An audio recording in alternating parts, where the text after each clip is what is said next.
asociaciones civiles y participación ciudadana, pues se ha echado a cuestas estas convocatorias que me parecen son muy saludables para la vida pública de nuestro Estado y, bueno, yo diría de la República misma. Gracias a don Enrique por ello y a todos ustedes, auditorio, amigos, que seguramente han estado de cerca, pues compartiendo los distintos trabajos que a través de REDAC se han presentado. Y efectivamente, como ya lo acaba de decir nuestro amigo que nos ayuda conduciendo, a mí me ha tocado participar con un tema que, bueno, me apasiona. A eso me he dedicado toda la vida y me honra el poder hacerlo frente a todos ustedes. Por supuesto, convoco su benevolencia y su comprensión para mis deficiencias, pero al mismo tiempo también yo deseo colaboración con sus comentarios para también seguir enriqueciendo. Le llamé la educación actividad estratégica para la refundación de Jalisco. Y comienzo haciéndonos dos preguntas. ¿Verdaderamente se considera la educación hoy, en este tiempo, una actividad estratégica? ¿Esencialmente para qué? Yo diría, para la reconstrucción integral, no solo de Jalisco, que bien sería, sino de la República. Sin una buena educación, esos son sueños que no vamos a concretar nunca. La segunda pregunta, ¿la refundación del Estado de Jalisco será integral? ¿Y qué entraña esto? En consecuencia, contemplará las asimetrías, abandonos y ocurrencias sexenales, yo quiero subrayar eso, ocurrencias sexenales que la educación ha sufrido y la trascendencia que todo esto conlleva. Bien, a partir de estas dos preguntas, quiero plantear lo siguiente. Y al final haré algunas aportaciones. Se dice que la educación es para todos y este precepto se ha convertido en uno de los máximos anhelos de la población mexicana. Sin embargo, terminamos el siglo XX e iniciamos el XXI y ya estamos con 20 años y aún no se logra integrar a todos en un programa educativo eficaz, capaz y acorde a las necesidades tanto de la nación como de nuestro Estado. Los indicadores educativos que maneja la Organización para la Cooperación y el Desarrollo Económico, la OCDE, estimó en su panorama de educación 2018 que México invierte en promedio por alumno $29,015 de gasto acumulado entre la primaria y la secundaria. Apenas una tercera parte de los $90,516 del estándar de los países de la OCDE. Con lo cual, nuestra nación se ubica en un triste lugar al final de la lista de los países miembros. Sin embargo, los profesores de México perciben salarios y prestaciones conforme a la ley y ello no es proporcional a la calidad educativa. El precio de tener profesores que, si bien están en el marco de la ley, el precio de ello lo pagan los estudiantes, que tienen que convivir en grupos o muy numerosos y con maestros, en algunas ocasiones, poco dedicados, que de acuerdo con el estudio PISA del 2015, los últimos resultados que se han publicado, al margen aquí en la parte inferior de cada página están las referencias para quien quiera conocerlas. Dice la OCDE que mide el desempeño estudiantil respecto a la calidad del logro educativo.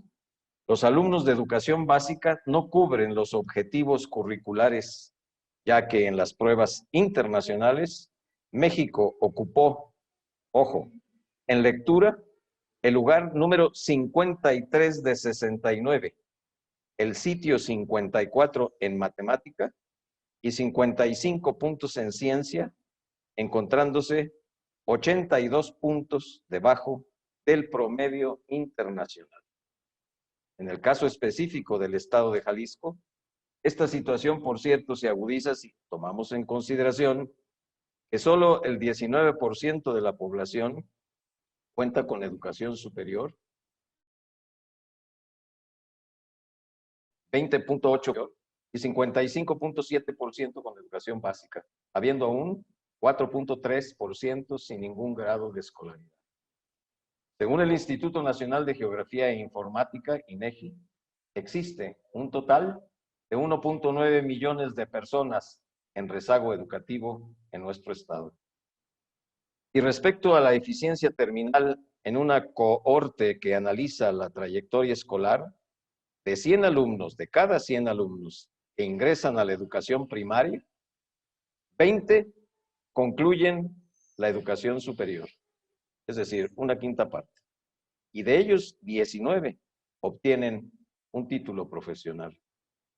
Por todos los datos anteriores, es obvio que debe hacerse un alto para reflexionar acerca de las problemáticas estatales que han provocado la total falta de equidad en la atención de la población estudiantil debido a la carencia de un sistema integral de formación docente y de evaluación de la propia educación en Jalisco, con registros e indicadores, y subrayo esto porque a mí me parece que eso es fundamental. Si no, lo que entra son criterios estrictamente políticos y de ahí lo que deriva no es nada saludable para todo lo que estamos tratando.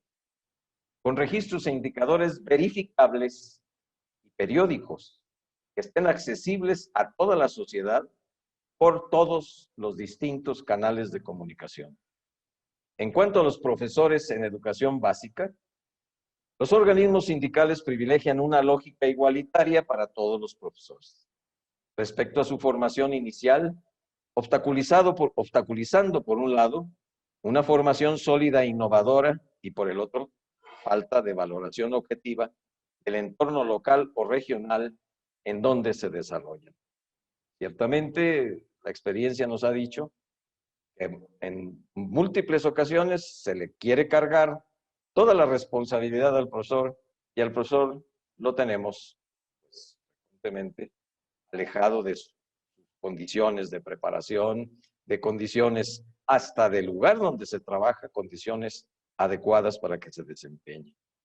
La evaluación de los egresados de licenciatura en educación primaria, fíjense esto qué importante. En el examen de oposición para el ciclo 2018-2019, arrojó un índice de reprobación, el examen a los maestros, de casi el 42% de los profesores sustentantes. Aunado a lo anterior, la ausencia de los puestos laborales, acordes a las diferentes necesidades de la educación básica, que se ha resuelto en parte por la vía de comisionar maestros con diversos criterios para realizar actividades en niveles y cargos de decisiones trascendentales para los que no han sido necesariamente preparados, que provocan irregularidades en el manejo de los espacios laborales, que dejan vacíos, muchos vacíos, desatendiendo así a miles de alumnos. Por otra parte, la estructura organizacional de las escuelas normales y de los centros para la formación continua de los docentes aún no logran configurarse como un sistema que responda a las necesidades profesionales de los docentes ni a la necesidad educativa de la población de educación básica. En educación media superior y superior también hay cosas similares, porque el cumplimiento de la parte reglamentaria del artículo 3 en estos momentos es incompleto.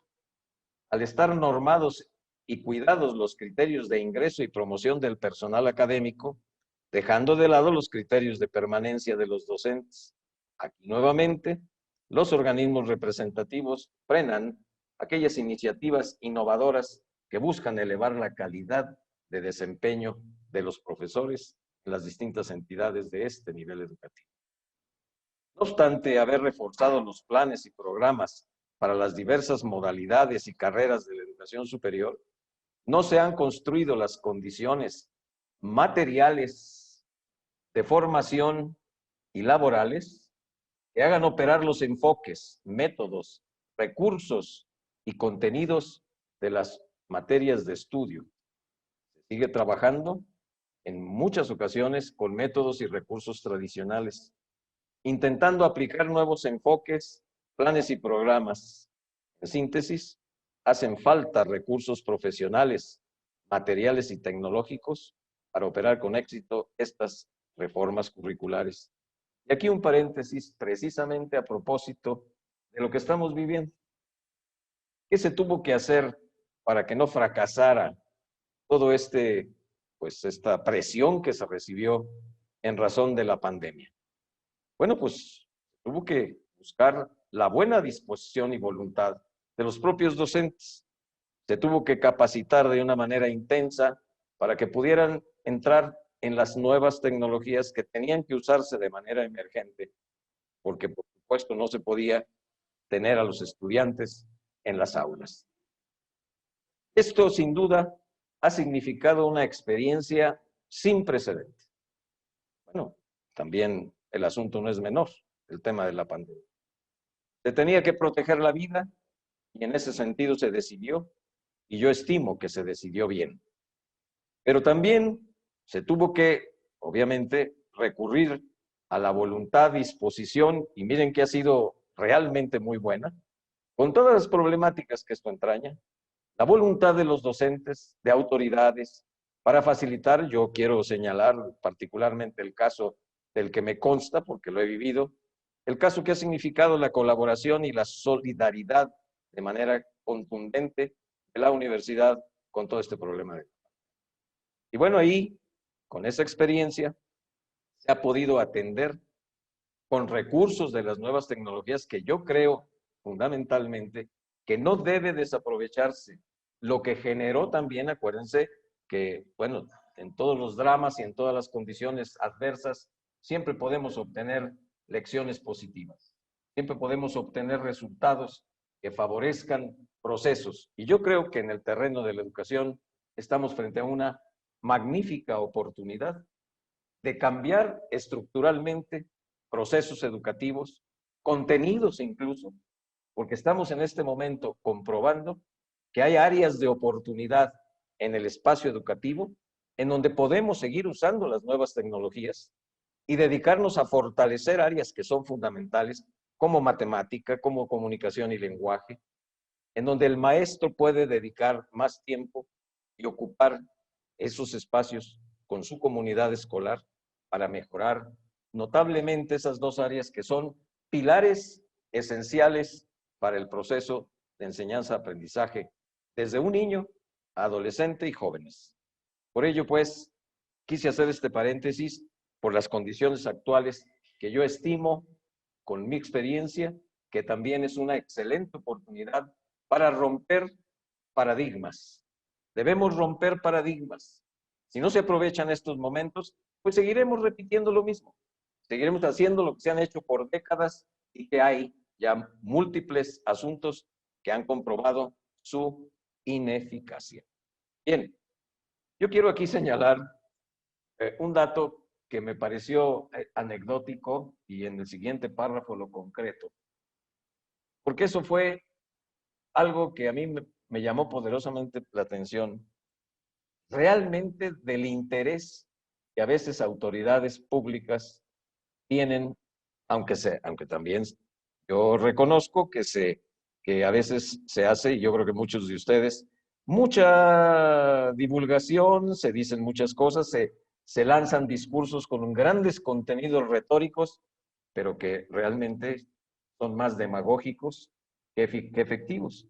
Y bueno, sí, se invierte mucho dinero, ¿y cuáles son los resultados? Y yo me recuerdo de un dato que fue realmente anecdótico, de lo que pasa justamente, lo que ocurre con las políticas públicas. Yo me recuerdo que en el 2008, el gasto para mantenimiento de las casi 13,000 escuelas de educación básica en Jalisco fue de 11 millones de pesos en ese tiempo. Y lo tomé ese dato porque el hecho que les voy a mencionar, pues es verdaderamente ilustrativo de lo que nos ocurre a veces con las políticas públicas. Entonces dice, 13,000 escuelas y la inversión fue de 11 millones de pesos. Fíjense bien, inversión para mantenimiento de 13,000 escuelas. Bien, mientras que el propio gobierno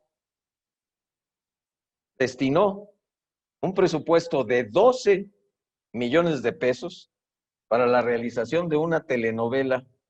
Ustedes recordarán, porque fue pintoresco eso, que se llamó Las tontas no van al cielo.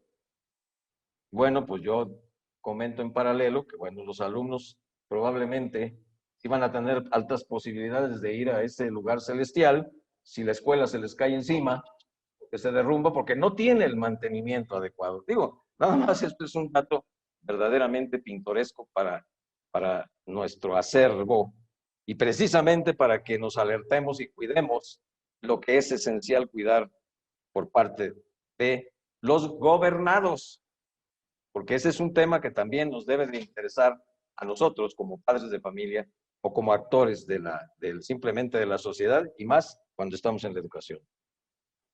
Bueno, hechos de esta naturaleza, las aberrantes decisiones que se toman frecuentemente en la materia, en el mismo sentido están como ejemplo las llamadas reformas educativas. Fíjense bien esto. Las reformas educativas de cada sexenio se implementan porque cada sexenio le pone su toque.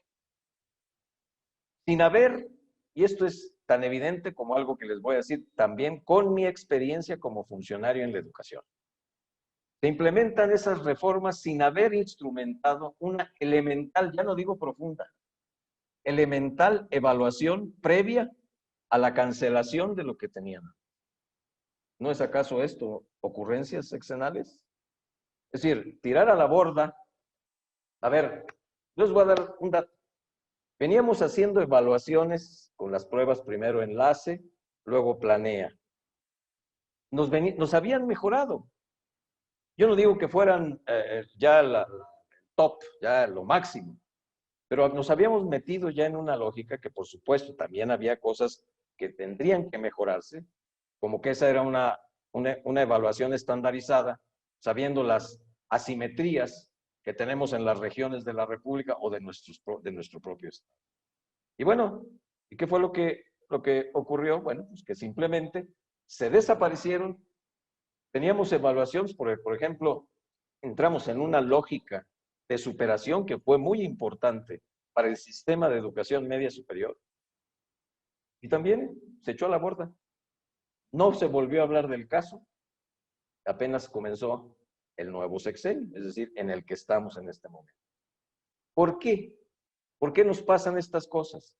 Bueno, pues porque también yo lo digo y qué bueno que estamos en este momento aquí en REDAC, porque este es un foro social, es un foro para la ciudadanía. Debe haber denuncia. Debemos de decir cuándo vamos a gritar ya basta con algo que es esencial para el desarrollo de la vida de una sociedad, que es su educación. Sin embargo, pasan estas cosas, pero no pasa nada como reacción. A mí me parece sumamente grave. Yo entiendo que era perfectible lo que existía, sí. Esas evaluaciones eran perfectibles, sí. Pero que ayudaron, sí. Miren ustedes, desde el año de 1951, del siglo XX, se intentó, por ejemplo, unificar criterios para el bachillerato de la nación. Y entonces hubo el primer intento que se llamó Bachillerato Unitario Nacional. Nunca se pudo. Solamente hubo 3 universidades en su tiempo que tenían bachillerato, creo que fue la de Veracruz, la de Guadalajara y otra, que sí se ubicaron en ese plan de estudios y seguimos por unos años aplicando ese plan de estudios. Pero nunca se logró una unificación nacional. Llegó a haber cerca de 300 modelos de programas, de planes de estudio, quiero decir, más de 300 planes de estudio de bachillerato distintos en la República. Imaginen ustedes lo que eso significaba. Un estudiante que su familia se tenía que trasladar de un estado de la República X y venía a Jalisco, pues tenía que repetir porque aquí no sí le podían hacer algunas revalidaciones, pero lo regresaban porque no era compatible y le faltaban, tenía que cursar otras materias, etcétera, etcétera. Era, pues, francamente decepcionante y en algunas ocasiones un gran desorden. Entonces, pues, como ejemplo de eso les cito eso. En este momento no tenemos nada que nos evalúe. Yo que llevo 54 años y más de 30 de ser funcionario de la educación, ya me habían evaluado y me evaluaron por 6 veces en los años anteriores, 6, 7 veces. En mi vida me habían evaluado y me pusieron a prepararme y nos pusieron a todos los directores a entrar a cursos para recibir diplomados. Todo eso ya, ahorita no existe nada.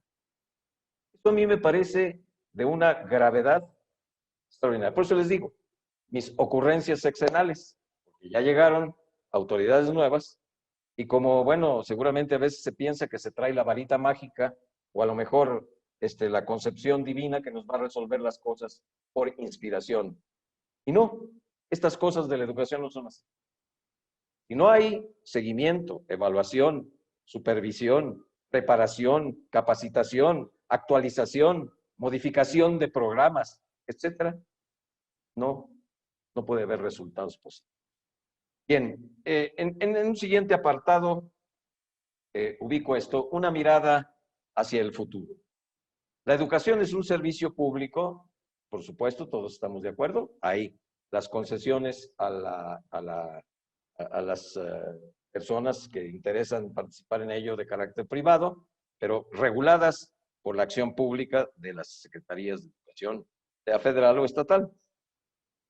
Dice, entonces, la educación como servicio público está destinada a satisfacer necesidades sociales permanentes y sujetas a un régimen de derecho constitucional.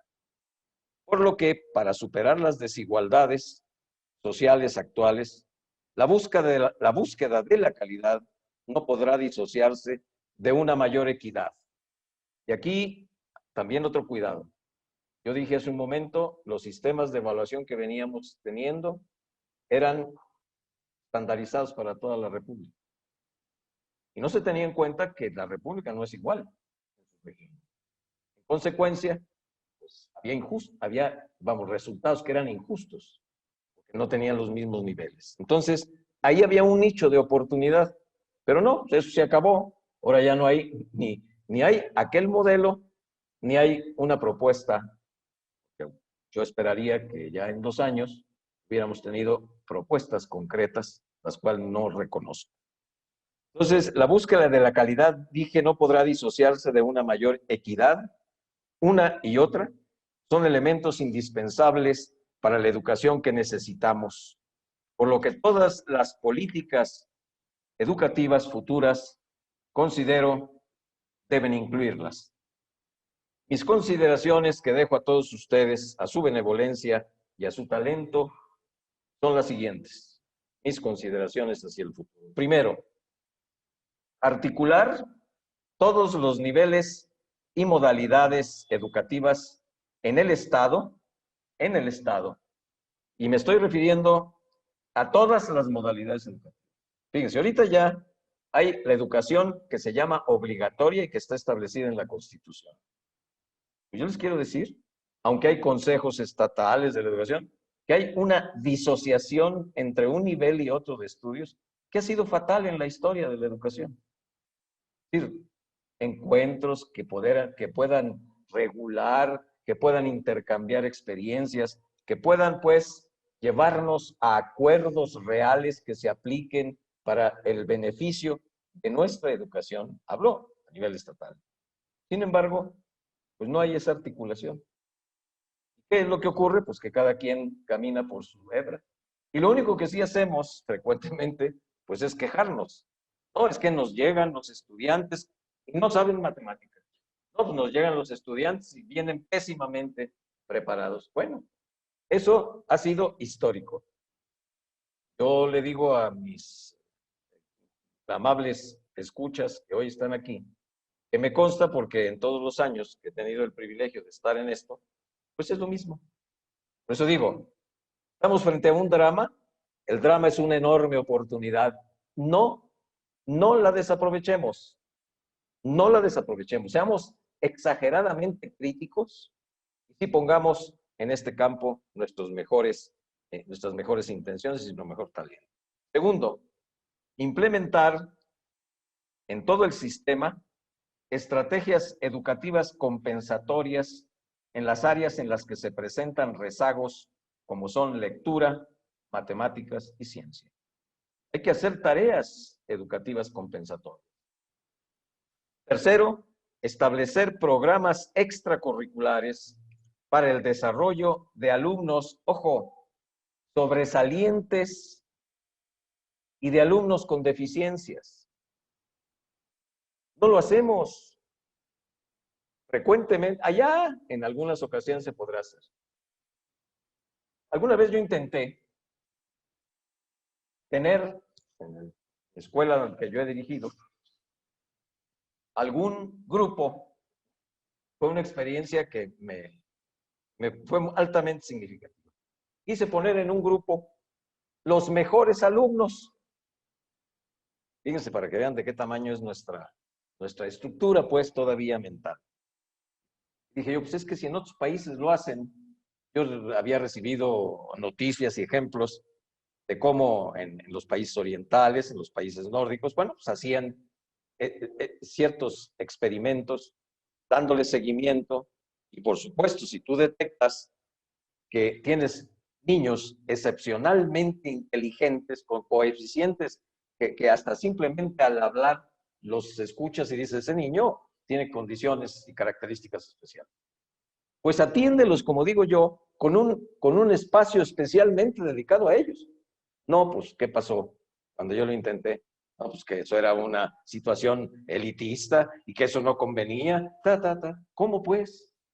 Entonces, ¿de dónde vamos a sacar, por favor, los premios Nobel de México? ¿De dónde vamos a sacar las tecnologías que puedan desarrollar a México?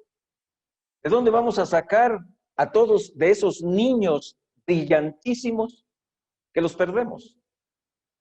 Por no tener un registro puntual y darles una atención puntual. Bueno, eso también ahí se los dejo. Porque no lo hacemos. Algunos esfuerzos puede haber, pero son tan aislados que no prenden.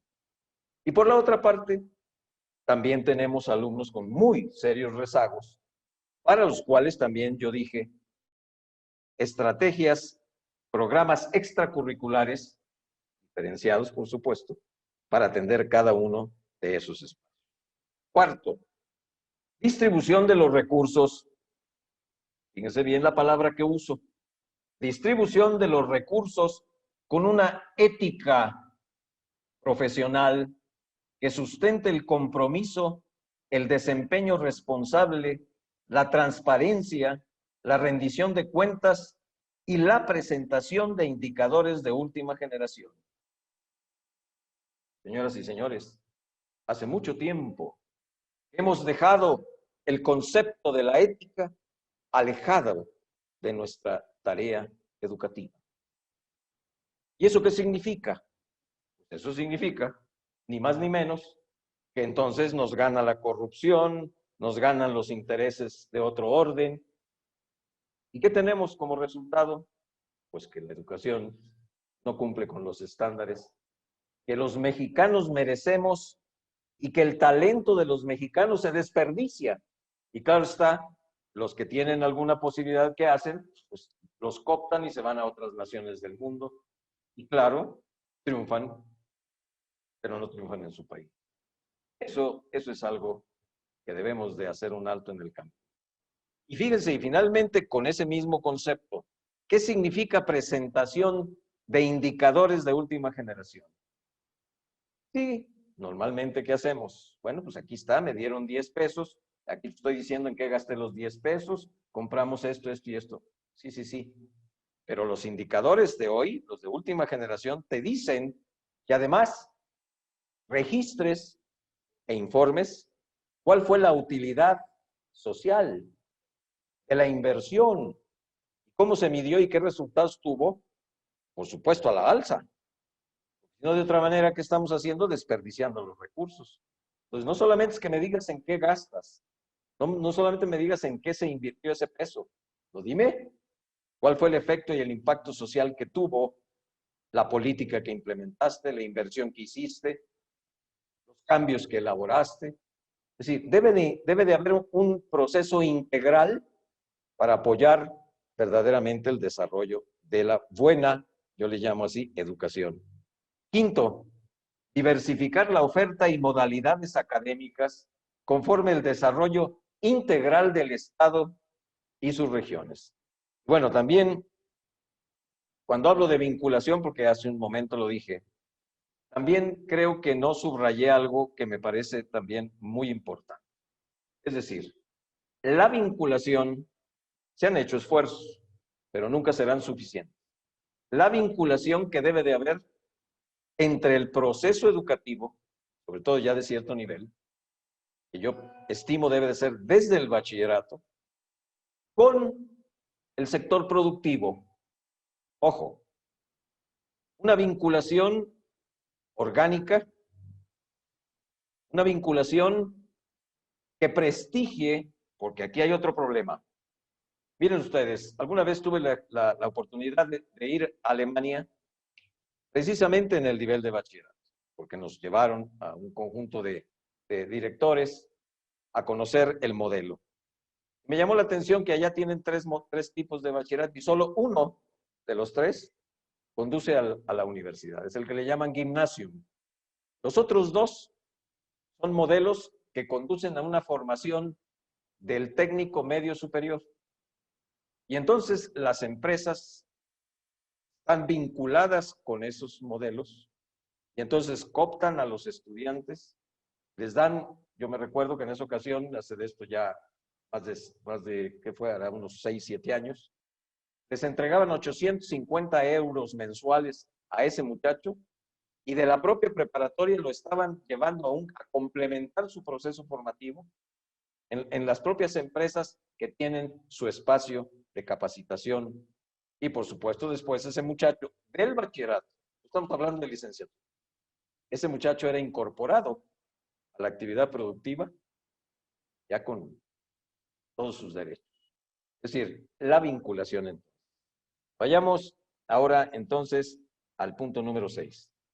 Establecer un sistema integral de evaluación, ojo, de la educación en Jalisco con indicadores de última generación verificables que contribuyan a la toma de decisiones pertinentes y oportunas. Cuidado con eso.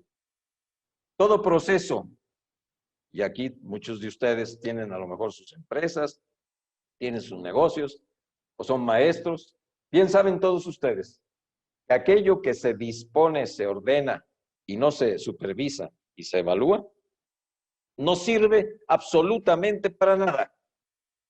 Y claro, hay quien se opone. ¿Cómo? ¿Cómo que me van a supervisar? ¿Cómo? Si eso es acoso laboral. ¿Cómo pues? No. Debe de estar debidamente estipulado la diferencia. Quien cumple con su deber no tiene por qué ser molestado. Pero aquí estamos hablando de un problema que debe enfrentarse. Porque efectivamente, bueno, sabemos, estamos en esto, que es una arista filosa. Muy filosa. Muy bien. Número 7. Desarrollar un programa permanente de formación integral docente para los distintos niveles del sistema educativo. Pero un programa, como lo estoy mencionando, integral, destinado a nuestros maestros. Porque también les exigimos a veces un montón de cosas, pero nunca nos acordamos de ellos. Y eso no es correcto tampoco. Tampoco es correcto. Como igualmente tampoco es correcto cuando se está pidiendo y pidiendo, sí, los emolumentos, que se mejore, etcétera, y nos resistimos a ser evaluados. Y nos resistimos a ser supervisados. Bueno, entonces, ¿cómo? Esto no se resuelve con una varita mágica. Esto no se resuelve solamente con voluntarismo. Esto se resuelve integralmente y respetando un modelo que nos ayude a todos. Bien, número 8, otro tema que no es menor. Propiciar liderazgos académicos, cívicos, ojo, liderazgos académicos, cívicos y éticos en el magisterio. Miren, se los recomiendo para que lo lean. Creo que fueron 3 o 4 investigadores del Harvard que se fueron, porque obviamente les llamó poderosamente la atención, se fueron a Singapur a hacer una investigación sobre el sistema educativo en Singapur. Y producto de esa investigación, regresaron estos 4 personajes y elaboraron un pequeño libro. Digo, es pequeño porque quien lee mucho y sabe leer muy bien, en 2 sentadas se receta el librito. Y el librito se llama Las 15 cartas sobre la educación en Singapur. Y cuando uno lee, ni siquiera tienes que leer las 15. Cuando uno lee las primeras, va uno entendiendo que hubo un eje fundamental en el proceso educativo en Singapur y que fue especialmente dedicado a sus maestros. Y ese eje se llamó, con una sola palabra, ética. Ese eje se llamó ética. Claro, hicieron una gran transformación del modelo y, por supuesto, muchos avances. Y esto lo vemos en otras naciones del mundo también. Modelos, por ejemplo, en Finlandia, en los países orientales, por supuesto, que tienen un especial cuidado desde los niños en el jardín de niños, aquí le llamamos, para ir cuidando primero la respetabilidad del individuo. Yo dije la ética. Entonces, si nosotros, nuestros liderazgos académicos, no tienen los componentes que dijimos, de carácter cívico y de carácter ético, bueno, pues estamos cojeando seriamente en un espacio no menor. 9. Y aquí es donde nos toca, como organismos, como aquí en el que estamos, REDAC, y como me está escuchando mi muy directo amigo, don Enrique Michel, pues esta aquí también se la dejo con sus amables colaboradores. Aquí está don Rodolfo González Reís, aquí está mi directo amigo, el amigo Uribe Avín, etcétera, todos. Crear un mecanismo de auditoría institucional y social que de manera permanente actúe sobre el ámbito educativo para impulsar una cultura de cumplimiento de los planes estatales de educación en todos los órdenes.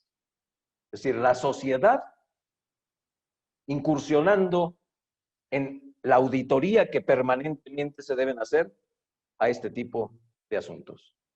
Planes de estudio. Miren, les platico esta otra experiencia porque también para mí es muy importante.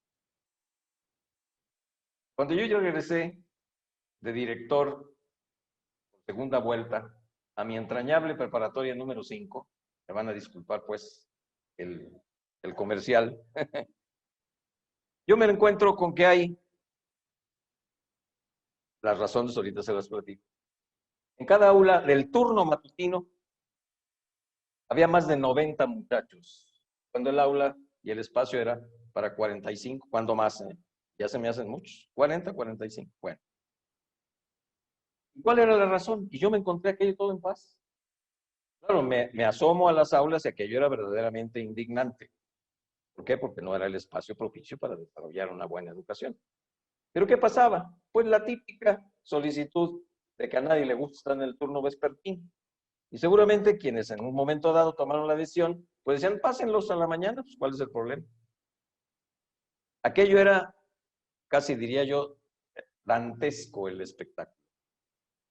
Los chiquillos y las chiquillas sentados unos arriba de otros, tirados en el suelo como animalitos, etcétera, etcétera.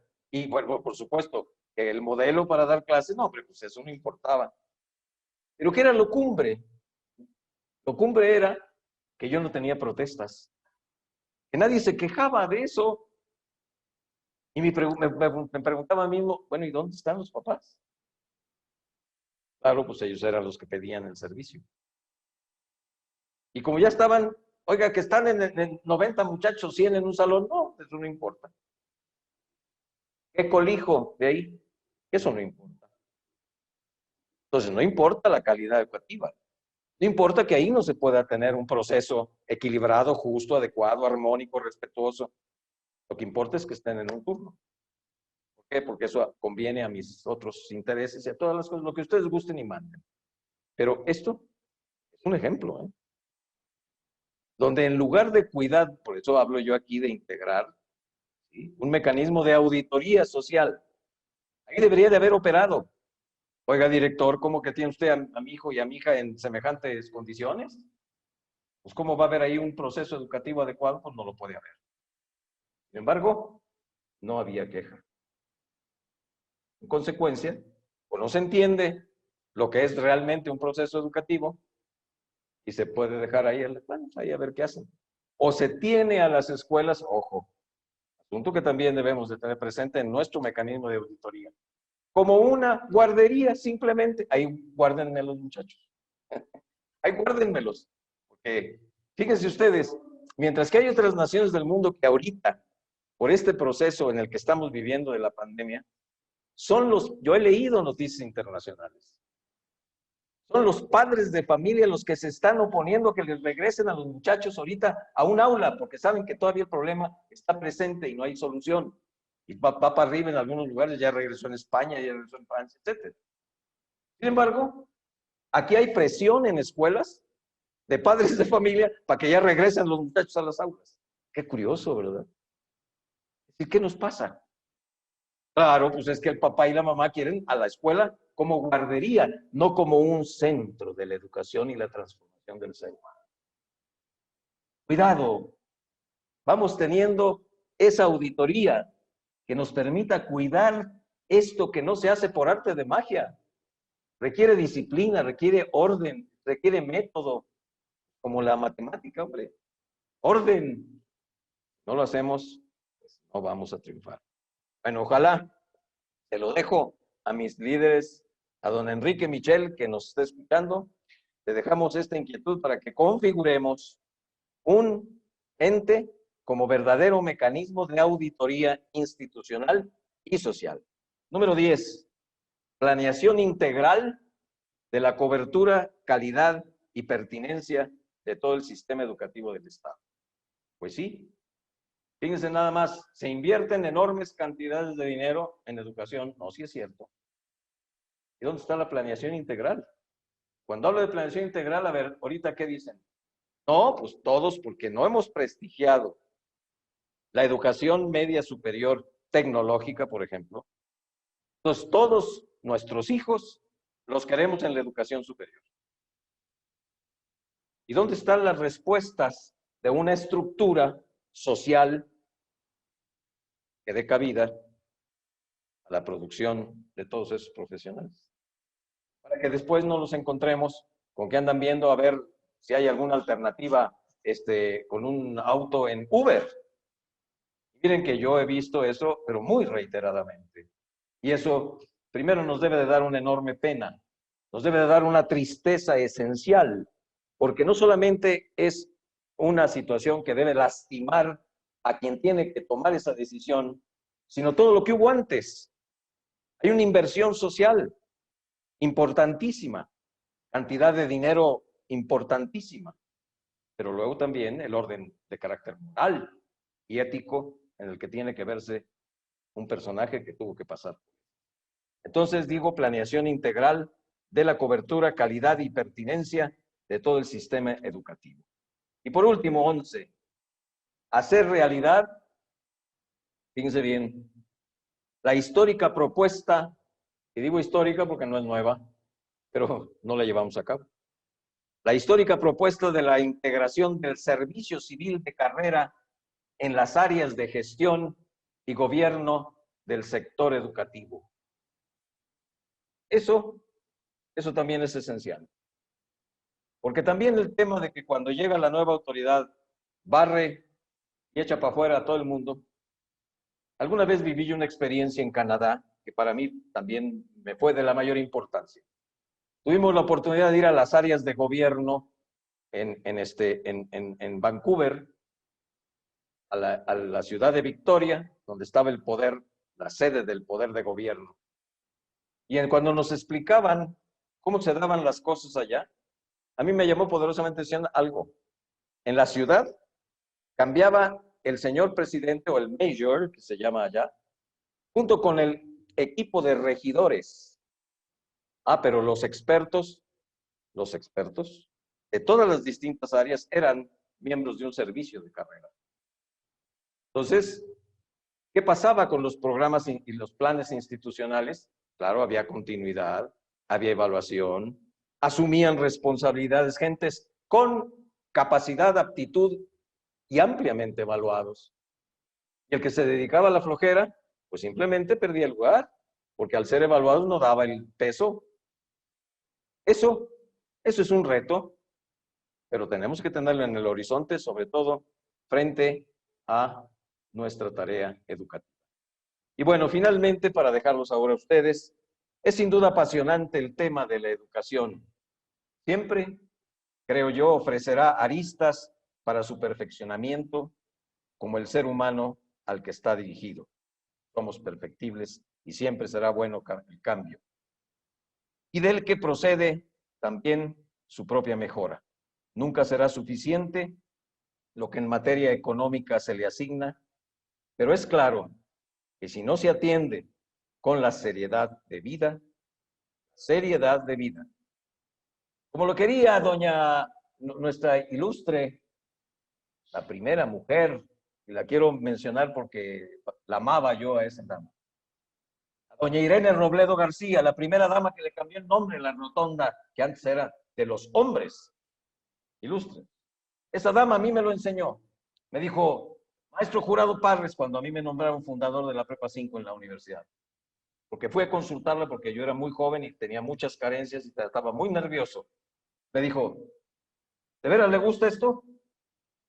Lo primero que le digo es, usted tiene que ser el ejemplo de respeto a la educación. Porque si usted como director no va a respetarse a sí mismo y a respetar la educación, retírese de esto. La educación no está para jugar con ella. Todo eso me dijo. La señora era de un vigor extraordinario. Pero ella amaba la educación y se había dedicado toda su vida a ella. Por eso está en la rotonda de los jaliscienses ilustres. Hoy de los jaliscienses ilustres. Estamos hablando en buen español, ¿eh?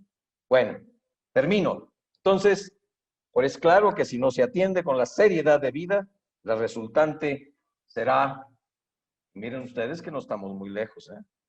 El desastre, y de ello convoco a que todos los mexicanos estemos conscientes, particularmente los jaliscienses. Muchas gracias por su comprensión y por atender.